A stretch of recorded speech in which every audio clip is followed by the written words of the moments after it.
Filmmaking Podcast. Filmmaking Technique of Luis Bunuel. Luis Bunuel Portala, February 22, 1900 July 29, 1983, was a Spanish filmmaker who worked in Spain, Mexico, and France. Bunuel is noted for his distinctive use of mise-en-scene, distinctive sound editing, and original use of music in his films. Often Bunuel applies the techniques of mise-en-scene to combine multiple single scenes within a film directed by him to represent more encompassing aspects of the film when viewed as a whole. The staging of scenes in his films was a central motif in Bunuel's filmmaking. Bunuel's films are often sparse in their design and rely on surrealistic elements often without hesitation. The design aspect of Bunuel's filmmaking remained artistically distinctive, essentially combined the creation of visual themes with the telling of a story, almost always in visually striking ways by combining cinematography and set design, and in poetically artful ways through his direction. Bunuel's filmmaking technique was influenced by many aspects of his personality, which included sharp contrasts of character and self-identity. His first picture, Un Chien Andalou, made in the silent era, was called the most famous short film ever made by critic Roger Ebert, and his last film, That Obscure Object of Desire, made 48 years later, won him Best Director awards from the National Board of Review and the National Society of Film Critics. Writer Octavio Paz called Bunuel's work the marriage of the film image to the poetic image, creating a new reality, scandalous and subversive. Often associated with the surrealist movement of the 1920s, Bunuel created films from the 1920s through the 1970s.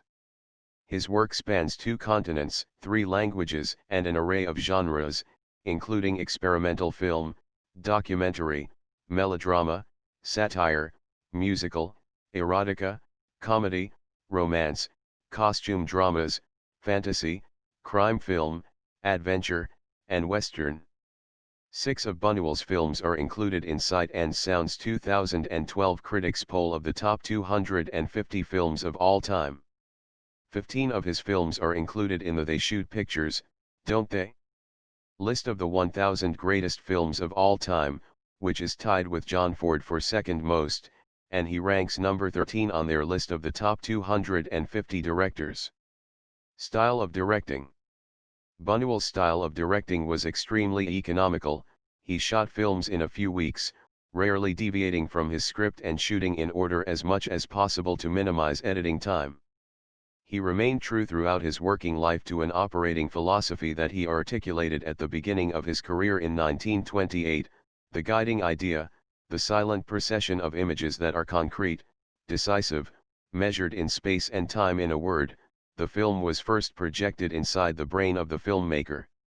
135 In this, Bunuel has been compared with Alfred Hitchcock, another director famous for precision, efficiency, and pre-planning, for whom actually shooting the film was an anticlimax, since each man would know, in Bunuel's words, exactly how each scene will be shot and what the final montage will be. According to actress Jean Moreau, he was the only director I know who never threw away a shot. He had the film in his mind. When he said action and cut, you knew that what was in between the two would be printed.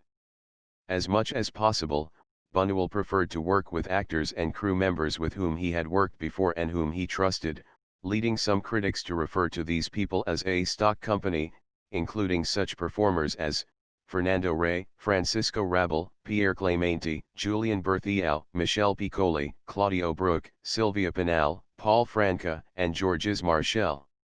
In his final film, That Obscure Object of Desire, the central character was played by Rey, but voiced by the French-speaking Piccoli.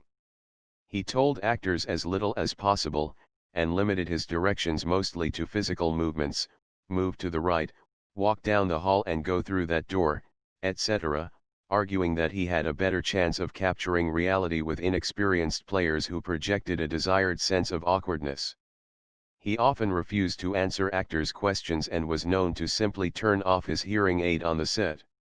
One of his stars, Catherine Deneuve, has stated, "I've always thought that he likes actors, up to a point.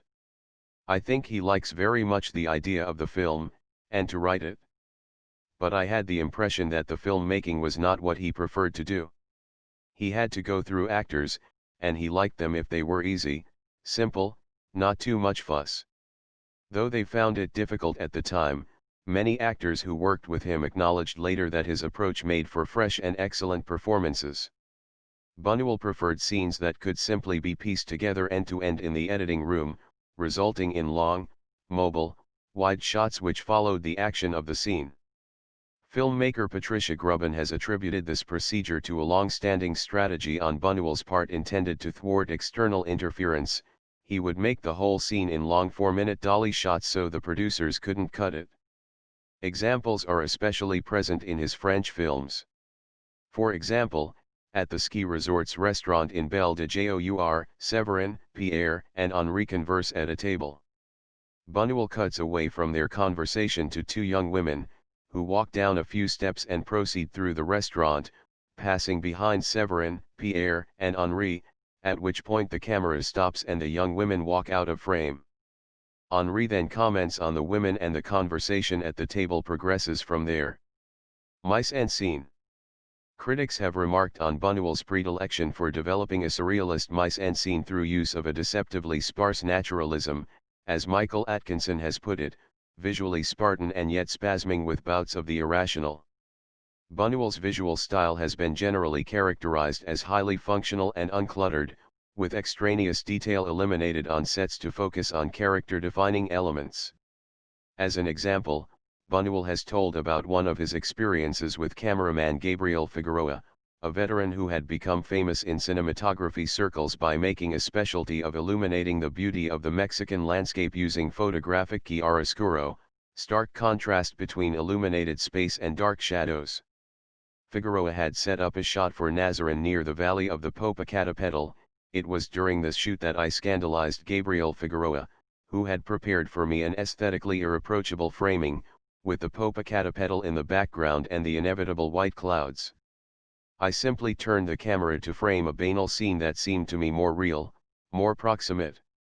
I have never liked refabricated cinematographic beauty, which very often makes one forget what the film wants to tell, and which personally, does not move me. Actress Catherine Deneuve has provided another anecdote illustrating this aspect of Bunuel's style. While shooting Tristana, he had told her frequently of the distaste he felt for the tourist side of Toledo, where the film was made, so she teased him about one crane shot that brought out the beauty of the surrounding landscape, to which Bunuel responded by reshooting the entire scene from a dolly with no background whatsoever, all the while inveighing against the obviously beautiful sound. Bunuel has been hailed as a pioneer of the sound film, with L.H. Dore being cited as one of the first innovative uses of sound in French film.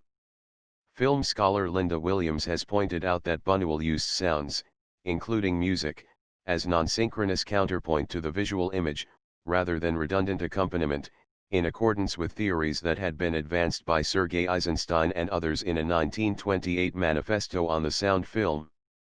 Critic Marcia Kinder has posited that Bunuel's years as a film dubber in Europe and Hollywood put him in the position of mastering the conventions of film sound, to subvert them more effectively. In his later years, Bunuel was almost completely deaf, but he continued to assert control over the sound effects in his films, such as the discreet charm of the bourgeoisie, in which seemingly important speech, especially political discourse, is often drowned out by the noise of urban life, in such a systematic manner that Kinder has identified Bunuel as one of the first professional sound designers in cinema. As further illustration of this, scholar Sally Faulkner has described the means by which, in his film Tristana, Bunuel engineers a kind of figurative deafness, or disability, in the spectator in scenes which involve deaf characters, by, for example, combining the sound of gushing water with an image of a stagnant pool, or exaggerating the volume level of chiming bells. Music. Music is an important part of Bunuel's early films, to such an extent that, for his one silent film Un Chien Andalou, in his 60s, he took the trouble to create a sonorized version. He based this version on the music, Wagner, a South American tango, played at its original screening.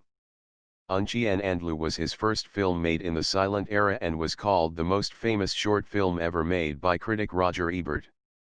One critic has noted that, in L'Age d'Or, Bunuel employed the music of Beethoven, Mozart, Mendelssohn, Debussy, and Wagner as a kind of connective tissue for, an oral commentary on, the unnerving visuals. As regards Los Huds, critics have often remarked on the nagging inappropriateness of the score, the fourth movement of Johannes Brahms' Symphony No. 4 in E minor, a practice called by James Clifford fortuitous or ironic collage. Although Bunuel's use of this technique declined in frequency over the years, he still occasionally employed incongruous musical juxtaposition for ironic effect, notably during the opening and the climactic scenes of Viridiana, which take place to the strains of Handel's Hallelujah Chorus, in pointed contrast to the jazz music played during the film's final scene of the card game. Late in life, Bunuel claimed to dislike non-diegetic music, music not intrinsic to the scene itself, and avoided its use, stating, "In my last films I rarely use music. If I do, it has to be justified, so the viewer can see its source, a gramophone or a piano." One consistent exception, however, is the use of the traditional drums from his birthplace Calanda, which are heard in most of his films, with such regularity that the repetition has been described as a biofilmographic signature. Bunuel's explanation of his use of these drums was the statement, "Nowhere are they beaten with such mysterious power as in Calanda, in recognition of the shadows that covered the earth at the moment Christ died."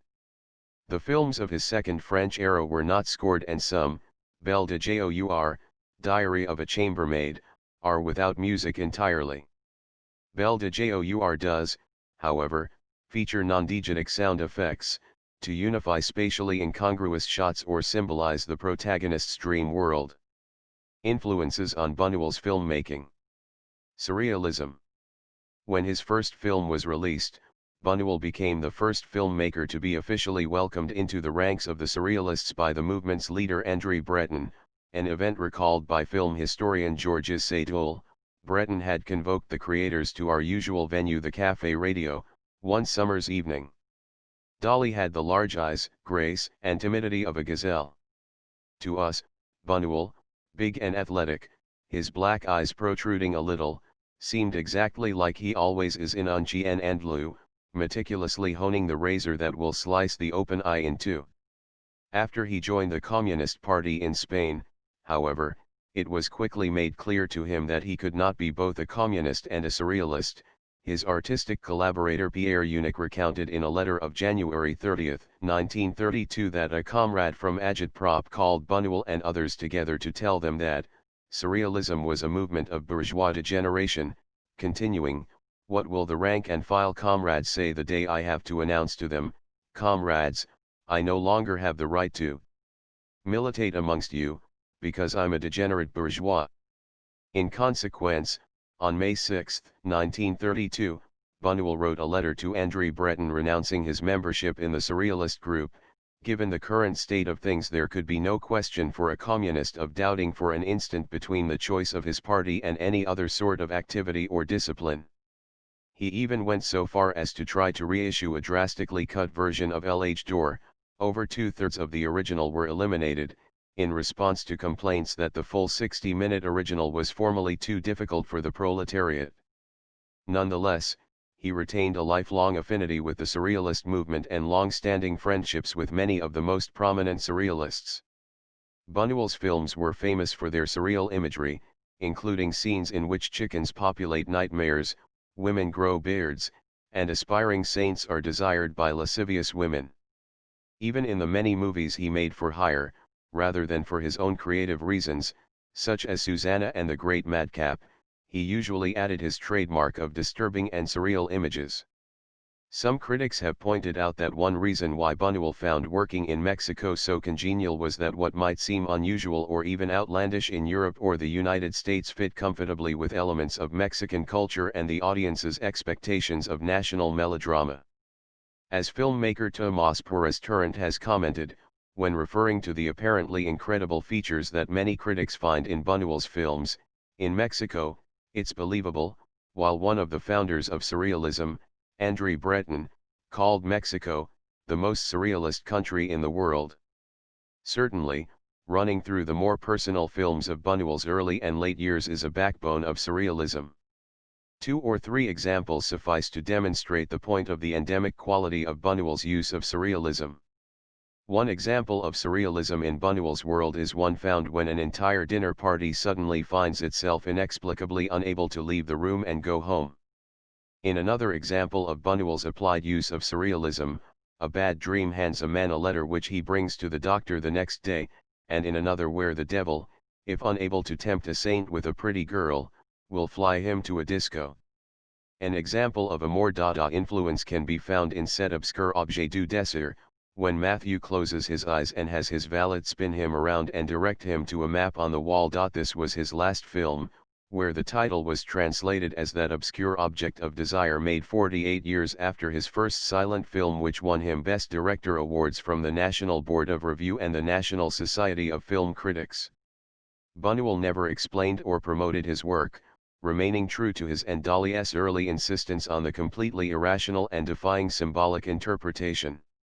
On one occasion, when his son was interviewed about the exterminating angel, Bunuel instructed him to give facetious answers. As examples, when asked about the presence of a bear in the socialite's house, Bunuel claimed it was because his father liked bears, and, similarly, the several repeated scenes in the film were explained as having been put there to increase the running time. Entomology. As a university student, Bunuel had studied entomology at the Museum of Natural History under the famous naturalist Ignacio Bolivar, and he had an early and lasting interest in the scientific documentaries of Jean Pain-Leve, which he tried to screen at the Residencia de Estudiantes. Numerous critics have commented on the number of sequences in his films involving insects, from the death's head moth in Un Chien Andalou and the extended scorpion scenes in L'Age d'Or to the framed tarantula in Le Fantôme de la Liberté. Others have commented on the dispassionate nature of Bunuel's treatment of his characters, likening it to the stance of the entomological researcher, and Bunuel himself once said that he had an entomological interest in the protagonist of his film L. The writer Henry Miller observed, Bunuel, like an entomologist, has studied what we call love in order to expose beneath the ideology, mythology, platitudes, and phraseologies the complete and bloody machinery of sex. The writer Octavio Paz also called Bunuel's work the marriage of the film image to the poetic image, creating a new reality, scandalous and subversive. Religion and atheism. Bunuel's filmmaking technique was influenced by many aspects of his personality, which included his skepticism of religion, as evidenced in the New York Times, which called him an iconoclast, moralist, and revolutionary who was a leader of avant-garde surrealism in his youth and a dominant international movie director half a century later. Many of his films were openly critical of bourgeois morals and organized religion, mocking the Roman Catholic Church in particular but religion in general, for its hypocrisy. When asked if it was intention to blaspheme in his films, Bunuel responded, "I didn't deliberately set out to be blasphemous, but then Pope John XXIII is a better judge of such things than I am." Many of his most famous films demonstrate this irreverent spirit. Un Chien Andalou, 1929, a man drags pianos, upon which are piled 2 dead donkeys, 2 priests, and the tablets of the 10 Commandments. L'Age d'Or, 1930, a bishop is thrown out a window, and in the final scene one of the culprits of the 120 Days of Sodom is portrayed by an actor dressed in a way that he would be recognized as Jesus. El Gran Calavera, 1949, during the final scenes of the wedding, the priest continuously reminds the bride of her obligations under marriage. Then the movie changes and the bride runs chasing her true love. Ensayo de un crimen, 1955, a man dreams of murdering his wife while she's praying in bed dressed all in white. Nazarene, 1959, the pious lead character wreaks ruin through his attempts at charity. Viridiana, 1961, a well-meaning young nun tries unsuccessfully to help the poor. One scene in the film parodies the Last Supper. El Angel Exterminator, 1962, the final scene is of sheep entering a church, mirroring the entrance of the parishioners. Simon del Desierto, 1965, the devil tempts a saint by taking the form of a bare-breasted girl singing and showing off her legs. At the end of the film, the saint abandons his ascetic life to hang out in a jazz club.